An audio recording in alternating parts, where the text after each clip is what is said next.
pressure technology, the IQF and the others. But even today, the most common technology that's followed is still the aseptic retort technology for preservation of any kind of food. Now, coming to IQF, after COVID, the world moves towards the natural, and the people wanted to stay away from all preservatives, and they moved towards the frozen industry. Frozen industry has been having the biggest cumulative growth over the last 4 years. Now, straight away, without wasting any further time, I would call upon Shailesh to put forward. Shailesh is from JBT. JBT have been pioneers in both retort technology as well as the IQF. And whatever innovations they have in recent past brought in for these technologies in India. Thank you, Suman.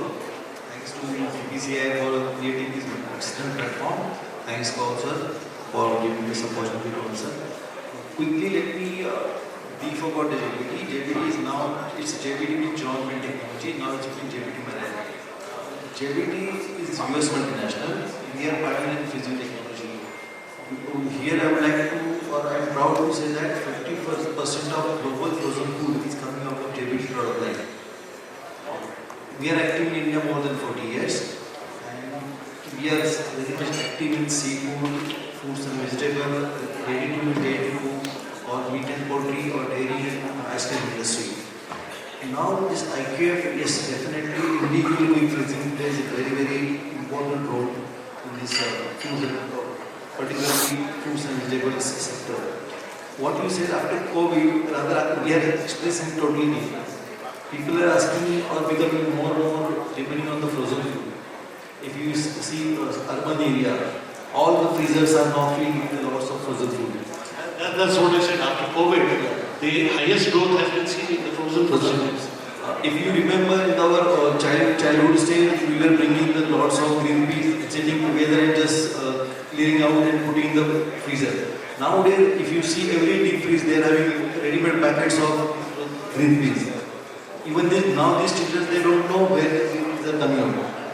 They are thinking they are like a chocolate. So this is the major change you can see. Can you share some recent success stories of JBT in India? Okay, no, I would like to mention one very interesting story. How the life of one medium or small scale industry or person changed to this large scale processor. I will not take the name of the company. It's a very big here in Pune. Okay, he was a raw material supplier for particularly sweet corn. And his job and his team was to supply only raw material of sweet corn or different types of within that area.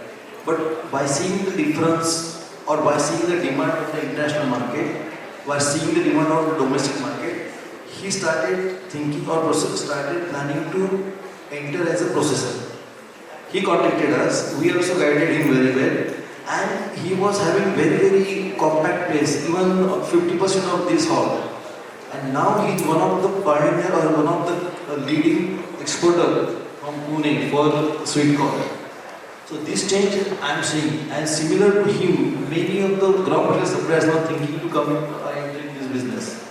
So yes, technology, what JBT is having, the experience what JBT is having, what data we are having back in Europe, back in US or within India, definitely it is helping them to understand or depending on the larger investment.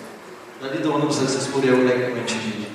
Since most of your equipments are designed either in Europe or in US, do you limitize them for India? Or what innovations are you bringing? Quickly here I would like to mention that JBT is having globally more than 26 global manufacturing locations. Already we started manufacturing in Pune. Okay, very well. Purely to cater A, B, C category customers. Typically earlier only the higher budget customers they are able to importing these European or US technologies. Now because of having started manufacturing in Pune, we started catering A, B, C category. So now here we are becoming one of the manufacturer of India. Bhavana, Kiremko is one of the well-known names in the potato processing industry. What innovations are you bringing in? Okay. Thank you for asking that question, sir. Thank you very much, and thanks for all the organization and for the organizers of the meeting. Yes, we as a Kiremko for the working in the potato processing for the last 65 years along with our associate company in US, I was still under 2 years. Yes, now we have started talking because we only do the potato processing, nothing but potato processing. Basically, me in this industry for the last 30 years almost, when Atreya was started doing things with Dr. Moni sir and Anil Swarup-ji, the kind of things they have taken into the potato, into the thing. So we realized that what could be done, and Kiremko has put up quite a bunch of lines everywhere before I joined them as their official director and CEO 2007. But 2007 onwards, which I joined, I have seen the success stories. We realized that less is more. That is what we have. Less is more. What is less means? The less of the consumption of all the utilities as well as the other things, and produce the more. So the line of ours, starting from the steam pillar, we manufacture all the equipments ourselves. And we are the single supplier of the lines, that is from the destoner, which we call it as a steam pillar, you can call it also. From the destoner to the steam pillar and into the defatting, that is the ecomizer, minimizing the ring fryer and everything. We say that what kind of global sustainability of the SGs you are doing for the United Nations. So when United Nations has declared potato as a food in the world, and this is along with at par with the rice and the wheat, potato also has become a food, then we thought yes, we have to follow the sustainable goals. We do the complete we tick the marks of the 16 sustainable goals for our processing. So what we do is that we bring the technology completely water saving, energy saving, everything, oil saving, clean air, clean thing, that is the kind. Because the particular important factor, somebody was mentioning about the dairy, and what kind of export they do. We are very proud that today India can export the French fries, India can export all the frozen products, which was never possible around 10 years before. But 10 years before, we used to talk about like this in all the meetings. People used to look at us as a crazy people. But today they understand that kind of thing. So because India is becoming at par, then anybody can imagine hash brown is being exported to the US. Can anybody imagine that hash brown is exported to the Europe? Forget about the neighboring countries. This is the way it is going over there. Not for the Indian diaspora, but it is for the real consumption for the local people over there. So this requires to be at par. The technology should be at par with the Europe and US. So we have brought all that innovation. Again, similar question like to Shailesh. Your equipments are made in Europe. Yes. Now, how do you synchronize them with the Indian perspective and the Indian systems and the Indian mindset? Yes. Both in terms of operations as well as capex. Great. Yes, as I mentioned that this company is in India from the US and Europe for the last 35 years over here. We came into that what is the critical equipment can be brought in, what is the non-critical equipment brought in, because the wheel is already has been invented over there. You do not have to reinvent the wheel. Synchronization of the local manufacturing, like for example, they do the, as Shailesh mentioned that they do the freezing. We don't do the freezing, they do the local freezing. Okay, bring the local freezing over there, RXYZ. So we bring into the technology which is already not available, and we synchronize and match the technology what is available to bring the global product. Whenever anybody is thinking of the local product, they have to understand one thing at par.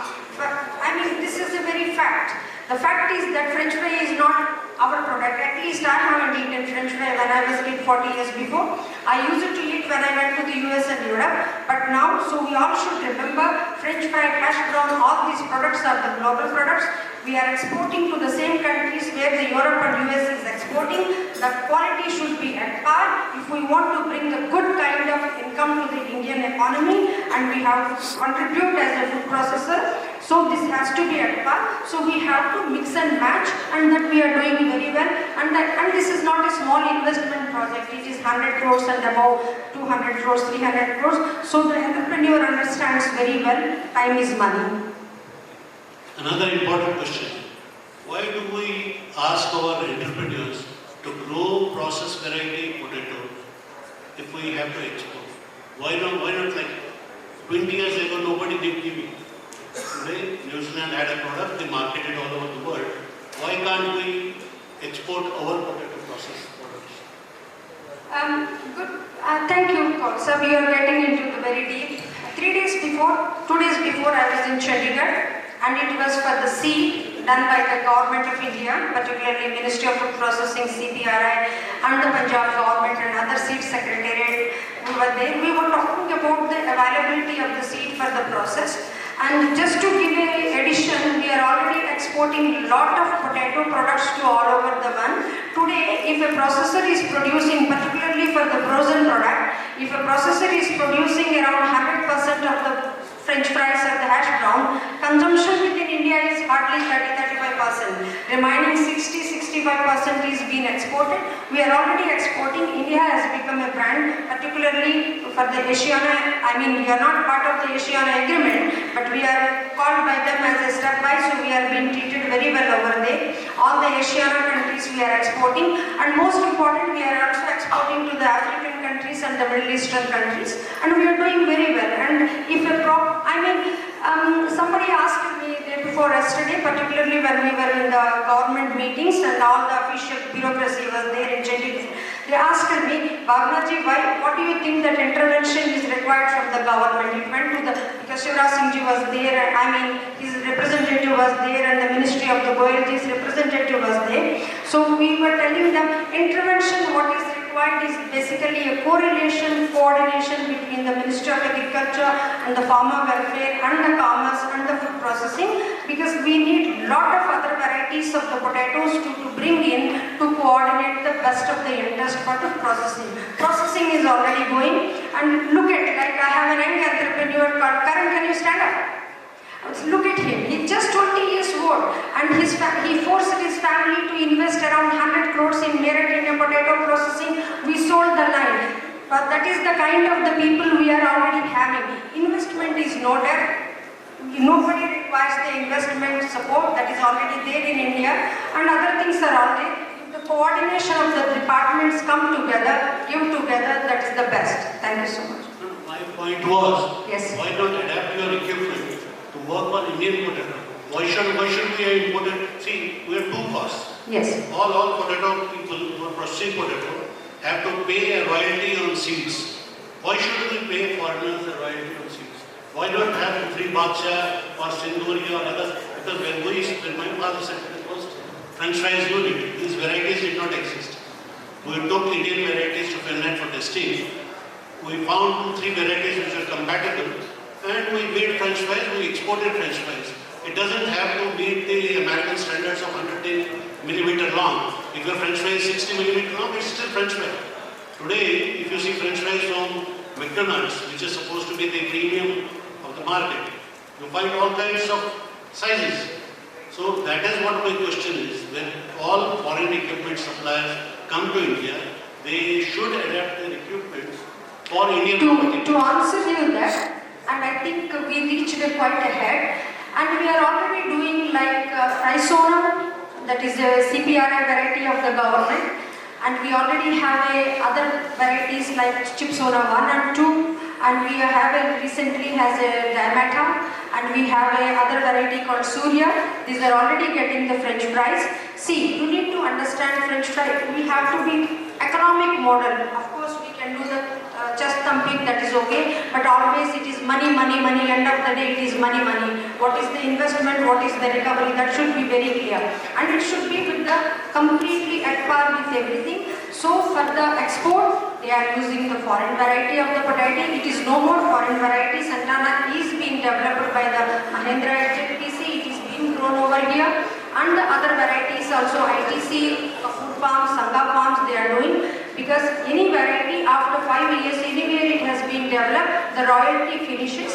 But if you want to have a germ plasma more quality, then you have to pay to the people. Like, we cannot be that way, because we, the other day, except me and my dad, entire family is in US. When we are having 128 billions of the foreign currency coming into India, out of that 84 billion come from the US tech guys who went there on the H1HB visa. So if those guys say, what I have to bring that money here, that is not. We have to at the globally, we have a Vasudhaiva Kutumbam. From equipment manufacturers to industry. Vinod, I just want to add, so this was an interesting question which I can definitely share some thoughts. So the simple answer to that is the input-output ratio. So when a company puts an infrastructure in place and they put an investment in place, they want the maximum out of it. Now the maximum out of it depends upon the input-output ratio. So you are looking at, let's take potatoes. Potatoes from a commercial point of view, as you rightly mentioned. When PepsiCo did a public-private partnership to come into India, that's when the processable varieties in early 90s got introduced. And we are talking about potatoes which 500 years back did not even exist. The Portuguese introduced those potatoes in India. So to put that perspective, the simple answer is the input-output ratio.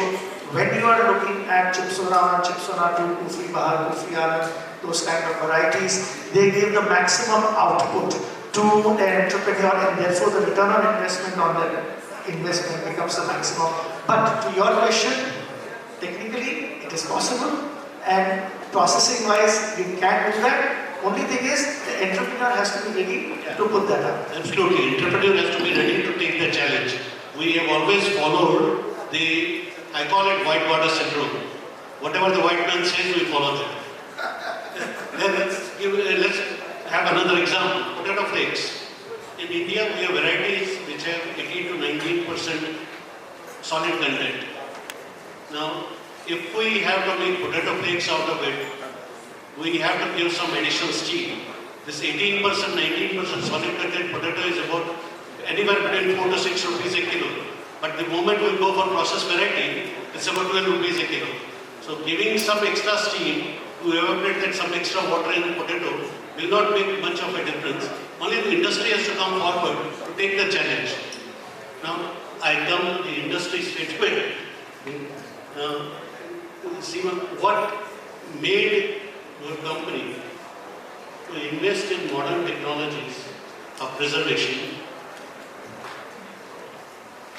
Well, if you look at purely from business perspective, let me give you a little background. I'm talking about a restaurant industry, restaurant business. So when you want to grow beyond say 5 or 6 restaurants, the challenge of being able to give the right quality to the customer without spoilage, there are multiple challenges at the outlet. Because the customer wants the largest variety that he can. He may end up eating only 1 dish or 2 dishes, but on the menu he wants to see 25, 30 items. So when you talk about all these challenges of the front end, the simplest answer is to get into a cold chain that not only extends the shelf life of the product, but it also gives multiple benefits to the business holder. So to begin with, first of all, strategically, if you look at it, when you move from a fresh food supply in a restaurant business to a cold chain, immediately what you get is, first of all, you get a longer shelf life on the product without adding any INS numbers or chemicals to the product. True. Right. So that is the biggest advantage. So initially, everybody has this concern that there would be an added cost of packaging or the chilling. But believe me, it's been just 6 months in our own organization that we moved to a cold chain, and we're already seeing a benefit of 3% on the P&L, on a restaurant P&L. So I'm not just even talking about a frozen chain wherein you're exporting. Of course, that's another window that opens up and on the parallel, because if you put up such a big plant of freezing, that is the IQF, and you do have a backup kitchen with 1,001 products that you can do, then the scope of the business is limitless. So you can do multiple SKUs, not only in your own business, but you can also end up exporting to the world. Apart from this, if you look at the range of products that you are able to serve, I'll just give you a simple example that in a restaurant, you can imagine being served a vegetarian mousse pastry, which is as good as fresh. And why I'm specifically saying a vegetarian mousse is because you do not have egg protein to stabilize it. But if it has undergone a frozen cycle, then the availability of a product like that versus a rasgulla, which is again equally spongy if it is coming out of the IQF, then the variety of products that you can offer, and suddenly there is a jump in the business because your number of SKUs that you're offering to the consumer without the day-end wastages is phenomenal. So I would say that strategically and business perspective, it has been a very, very good decision to move into a cold chain, because it has not just improved our product growth, it has also given us wings to be able to expand the brand beyond the borders. And lastly, we can also kind of export all these products to the world. From frozen to retort, Deepta, would you like to? Because you are the person who has done a lot for the retort industry, especially in the QSR sector. Yeah, thank you. Basically, almost I am 35 years from this industry, especially in the ethnic segment, mithai and namkeen or restaurant industry. So this technology basically we have started just 20 years back. It is very new to our industry, but definitely it is a very potential. Today, my company, Indiyum Foods, is the first company who is supplying to the Costco. And our Indian sweets we are selling at Costco, US, Costco, Canada. But the biggest problem is that our market is very limited. We are very much limited up to a US or Canada or New Zealand. Beyond that, we can't go. No, that's probably because we're only pitching to Indian expats. Yeah, basically, the problem is that let us say that we have supplying to Costco US, but the order from Costco UK and Spain, we are not going to supply because the restrictions, because we can't supply the dairy products to these countries. So my request, because Shailesh is here, so our limitations, somehow people are not understanding our products. People are not basically our rasgulla is known as a cheese ball dipped in sugar syrup, something like that. We are not pronouncing our product in any country just like Italy का pizza है तो हमारा भी pizza है, लेकिन हमारी मिठाई नहीं, हमें तो बताना पड़ता है उसको एक लंबे डेरिवेशन के साथ आने की, gulab jamun is cheese ball, fried and something like that. Till that, government is not going to the efforts to recognize our product internationally in their categories, we can't grow. But potential, I can say you, because we are supplying Costco from last 3 years, 30% of being product being purchased by the local people, not Indians as well. And day by day it is increasing. If I see my growth from the last 3 years, almost 300% we are growing. So potential is there definitely because of this frozen. We have increased our base. Even in Retort, because the people know Retort, because I am a chemical engineer, I know that these technology forms since last 30 years, 35 years. But now this Retort and frozen is being used by ethnic segment in a different way. We are not using just like Americans and Europeans are using the retort, but we are using retort in a different way. Now we are putting so many things in retort by changing the parameters in temperatures and all, giving a good shelf life. And that was actually my next question to you. That how are you balancing the modern technologies with ethnic Indian tastes and recipes? The similar way is basically we are doing a lot of experiment on the retorts and the frozen technology, because it is not a simple thing you just put it in a freezer or at a -48 temperature, you will get the good products. It is not so, because our product has a different behavior. Bengali rasgulla is different, Kaju Barfi is different, Barfi is different. So all products from, if you are making it 200 products, their nature and product is entirely different. So we are working a lot on that, what kind of freezing is required, what kind of temperature is required, how we have to, some products we are doing in slow freezing, some products we are doing in fast freezing, some products we are doing IQF, some in spiral. So we categorize all my products into a different category, what particular technology is required for the particular product, just to get the good taste and texture after thawing. Similarly, we are doing with retort also. Retort we are using in an extensive way. Earlier, all gravies and curries are having a smoke kind of flavor, because the temperature of retort is going more than 125 degrees centigrade, and we are putting a product for 15 minutes. So it gives a off taste. People are not liking it. It's a majburi कि उनको बाहर जाना है, उनको packet लेके जाना है, उनको खाना है. Now this is not so. We are doing a lot of work on that. We are moderating the temperature, we are moderating the time period, just to give a good quality of products. So we are getting very good success in terms of malpua and gulab jamun and gajar ka halwa and mooti dal halwa. We are doing retort and we are having a very good quality of products. So these changes we are doing continuously. And because I am running my company, and second company I am basically with the food consultant for so many industries in the country, top brands of country. And we are putting this technology and guideline to the other people also, because I can't do everything from my company. So I am just spreading it throughout the country. Now the new market we are starting with the Telugu sweets and Kannada. So we are guiding all these brands throughout the country just to promote their own product.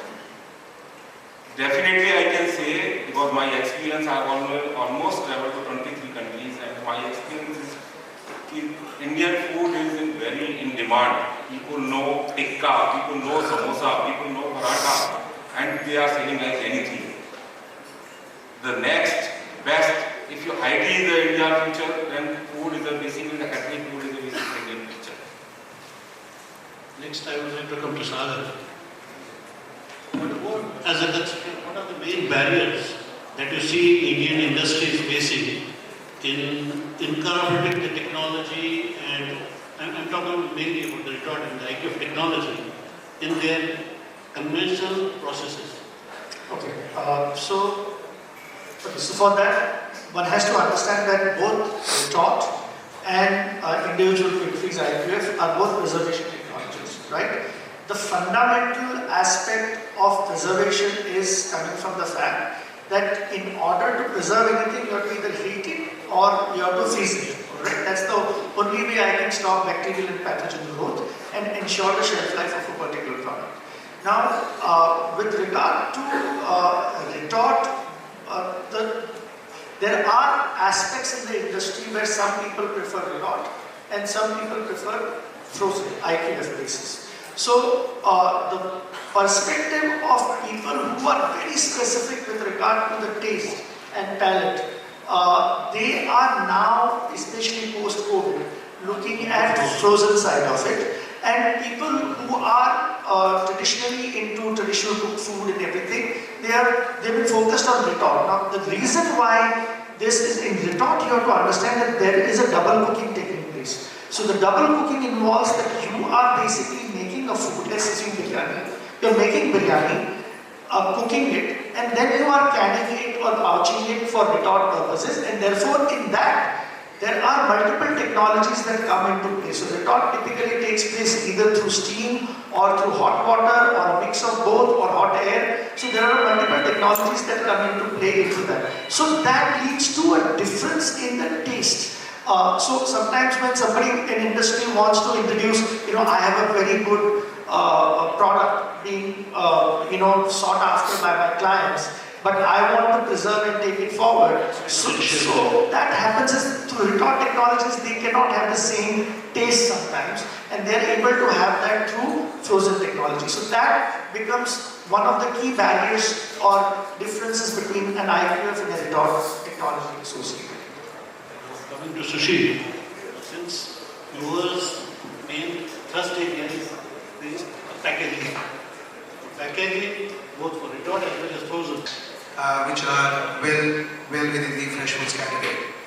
Now, coming to answer your question, in sea layer we see circularity as not only just a trend. That's what I was going to interrupt you.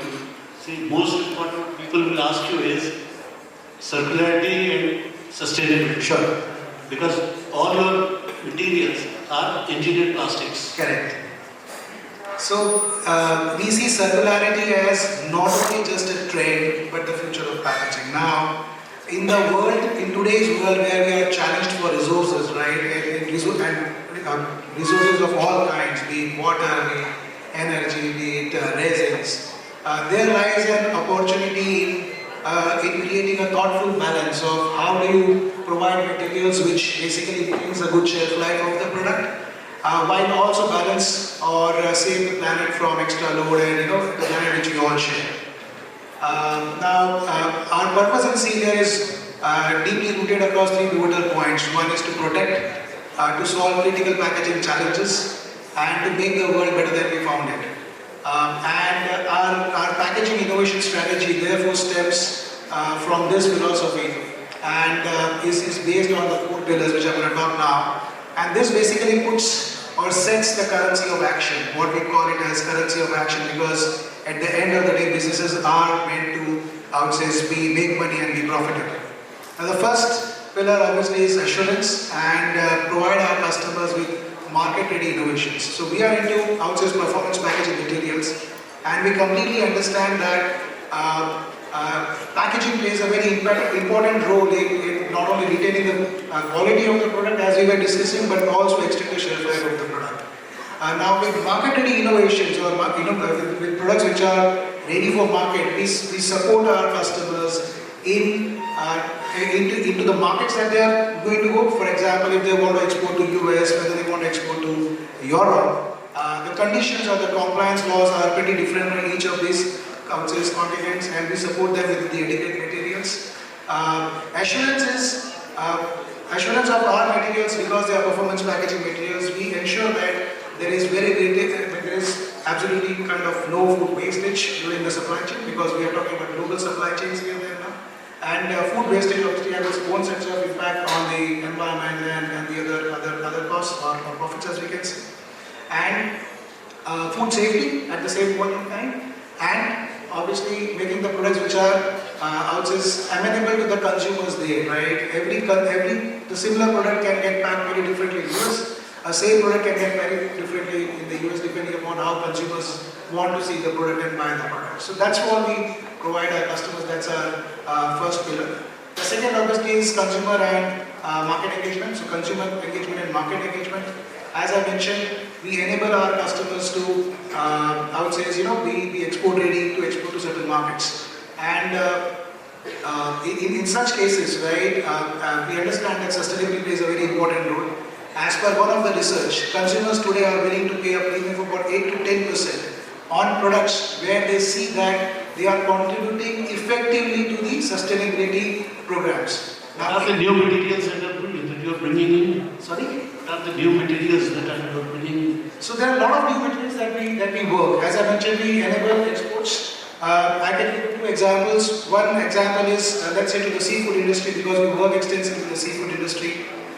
When earlier exporters used to export, there's a lot of ships that get exported to US, that get exported in a big quantity, and I believe government is also working towards enhancing those numbers.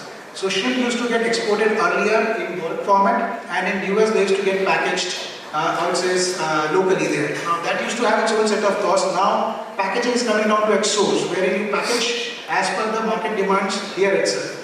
In US, if you want to say sell a chilled fish into the retail, it has to be packaged by law into a packaging called as 10K OTR packaging. So that's 10,000 units of oxygen package. So we supply those kind of materials which basically enables the exporter to package at source so that there is no repackaging there is no food wastage there is kind of the entire packaging, global supply chain is well attuned to it, and we basically reduce the impact, and we basically create sustainability both at local source as well as the destination source. That's the one thing that we are doing. The second part is because we handle, I would say, fluids also in a big way. We have monomaterials, recycle ready, low gauge packaging materials which is typically bag in box. So where you can package juice, you can package fluids, and these products are in a way a replacement to cans and glass bottles, because cans and packaged in or says products packaged in glass are typically not so freight friendly.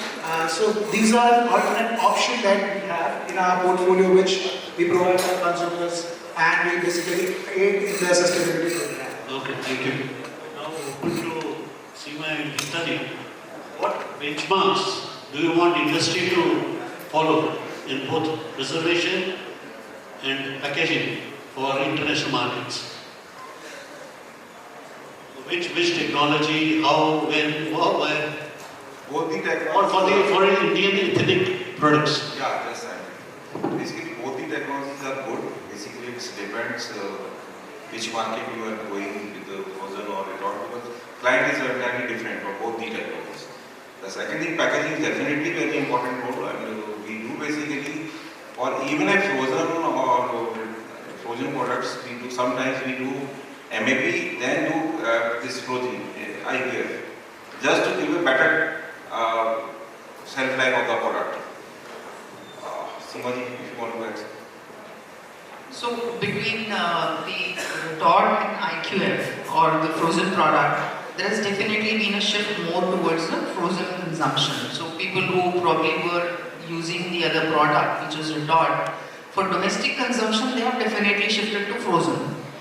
Now, when we are looking at retailing this product out, or even shipping as a B2B, then definitely there is a challenge in understanding the packaging and also sourcing the right packaging. Because most of the time, if it is a pouch filled, let's say we're talking about a bulk filling, these pouches have to be very, very stable, in the sense that you should not have microplastics going into the food, because usually it is a hot fill and then put into IQF. Now, usually what the manufacturer, the best of the best manufacturers, the foreign manufacturers that are sitting in the country, they would just give a food grade certification. Absolutely.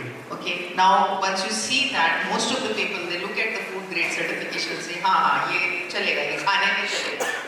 So that's the start and end of it, from the safety perspective. But the packaging definitely needs to be looked at much better. And the packaging, especially for frozen, if you're looking at a really safe packaging, it's a substantial chunk of the packaging in terms of costing. Right? Now, I'll just give you a simple example. There has been a B2B buyer, like one of the biggest, and we're talking about thousands of tons of material to be picked up every month.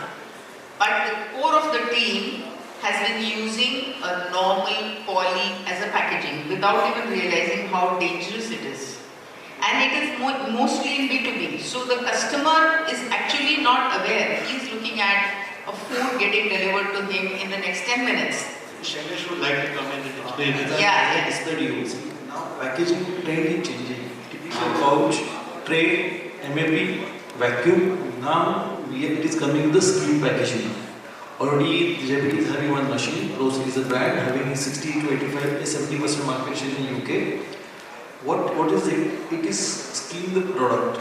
Means we can 100% see the product. You can touch the product. Okay, recently we have participated in one of the exhibitions, which was the sweet exhibition, and response was amazing. Okay, many of the sweet manufacturers, they have packed their sweets in there itself and they put in their backend or storage, and after 20-21 days, the results are amazing. So now the trend is changing. Definitely, food grade plastic should be there, environment should be there, sustainability should be there, but the trade also we need to understand. Sushil, you are also on with the skin packaging? Yes. So Cryovac is, I would say, we pioneered skin packaging around mid-80s. So that's when we have been promoting, and our skin packaging comes under the name Downfresh. Just to add investment, so what we are doing today, and we are working on basically using recyclable trays for skin packaging, because you need to have a base to provide it. So we are using recyclable trays, which basically aids the overall carbon impact and sustainability. At the same time, we are working towards reducing our gauges of the films, which basically uses less plastics. And going forward, we are making our designs and materials amenable to circular resins, which is where the entire sustainability is going to get impacted for the process of the Okay, thank you. Now, Sagar, what policy and infrastructure gaps you feel should be addressed to accelerate the food tech innovation in India? Oh, fantastic. So I have More than an hour for this. I have two recommendations. One is my suggestion to people out there, to the audience, that we have Retort and IQF technologies, right? Today, the world has gone and moved beyond it. We are not really looking at it from you have to understand, India has moved from unorganized to organized sector, and from organized sector to further value additions associated with it. So if you really want to do well in food processing industry, you have to look at it from a point of view of value addition. And the further the value addition chain you go up to, more is the money to make.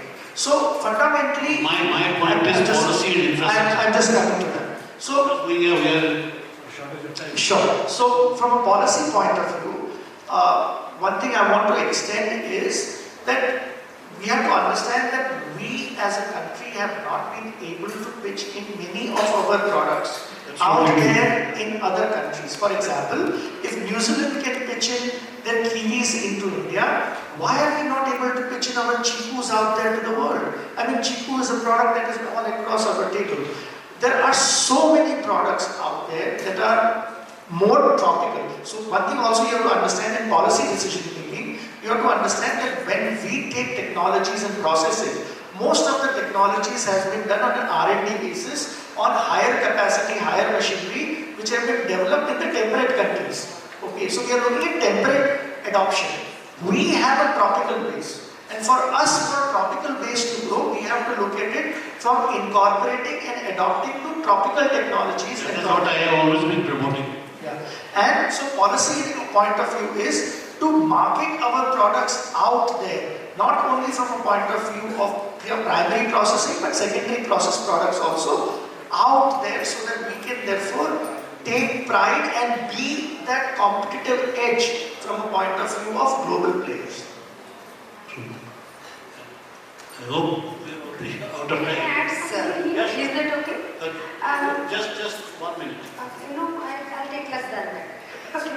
I feel that all the government agencies, like we have a Gati Shakti, I think we should request and demand a Gati Shakti for the food processing and agriculture. That is exactly what is needed. Absolutely true. Because we have three sectors. One is the food processing, which is again a food ministry, and then we have a EPIDA, which comes under the Ministry of Commerce, and we have an agriculture. If these three people come together and make a Gati Shakti, and there is no depth of entrepreneurship. That is exactly what I request, and I think I am requesting for last 25 years. One day it will happen. A point little different from technology, what we've been discussing. Yes. And this is more to do with agriculture residue, which is more of a barrier for exports. Because when you look at the standards that are followed in these countries, that have the names that have come up, they have very strict standards on agriculture residues. Sorry, I would like to interrupt you. The problem is our entrepreneurs don't look beyond the boundary of their factory. No, but when you are sourcing a fruit or a vegetable without the agriculture You residue, have to start from the farm. There has to be traceability. See, the thing started with honey. Now today, even the bee, last bee box from where the honey is coming is traced. There's a traceability certificate which every honey exporter has to get for exports. So same can be done for So food honey is industry. still a value added. For a gravy, No, let's talk about tomatoes and onions. ingredient. So when you're talking about basic agricultural ingredients, there's a lot of challenge in sourcing these. Extremely So sorry somewhere- to interrupt here, ma'am, sir, and I think we really yes, have to close this session. With this because actually the topic that we had needed much more time. Thank you all for this. Thank you, and let's put our hands together, ladies and gentlemen, for the next session. I wish we could have more time, but we have... And Seema Atreya, CEO, Kanha Group.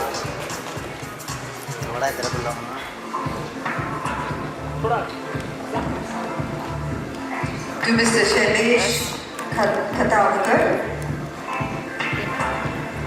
to Mr. Deepta Gupta,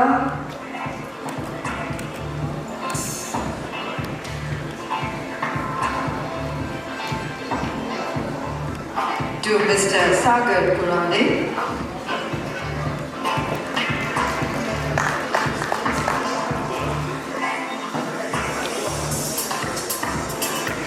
and to Mr. Sushil Sharma.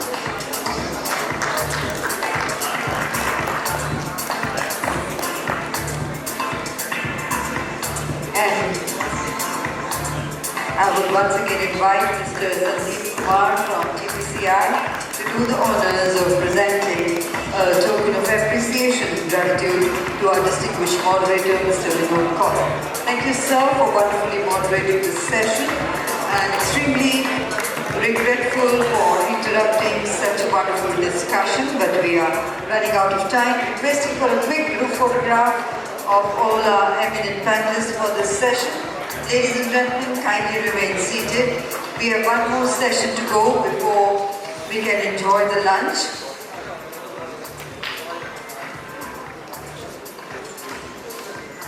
So the next coming up session is titled The Future of Packaging and Labeling Smart, Safe and Sustainable Solutions. Let's put our hands together to welcome Mr. Kanha. Round of applause for him, ladies and gentlemen. He has decades of experience in packaging and journalism, packaging journalism. He brings an astute lens to the intersection of innovation policy and industry practices. We also invite Mr. Amit Shah, Joint President at UFlex, India's largest flexible packaging company. He is a visionary in global packaging innovation and sustainability. Warm welcome, sir. Inviting Mr. Shrikant Ramamurthy, Business Head at Parsons Packaging, one of India's leading packaging solution providers, known for high quality and customized packaging across sectors. A very warm welcome to you, sir.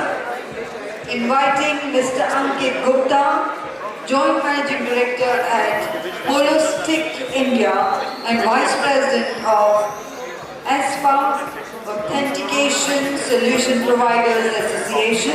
He is a champion of anti-counterfeiting and secure labeling technologies. A very warm welcome to you, sir. Inviting Mr. Naveen Kumar Janveda, Sales Head at Curves India, a pioneer at high-end finishing security features and digital embellishment for packaging, and Ms. Gitanjali Gupta, co-founder of Tabletop Park, a dynamic entrepreneur driving sustainable and smart solutions in liquid packaging formats. A very warm welcome to you, ma'am. And with those words of introduction, I would like to hand over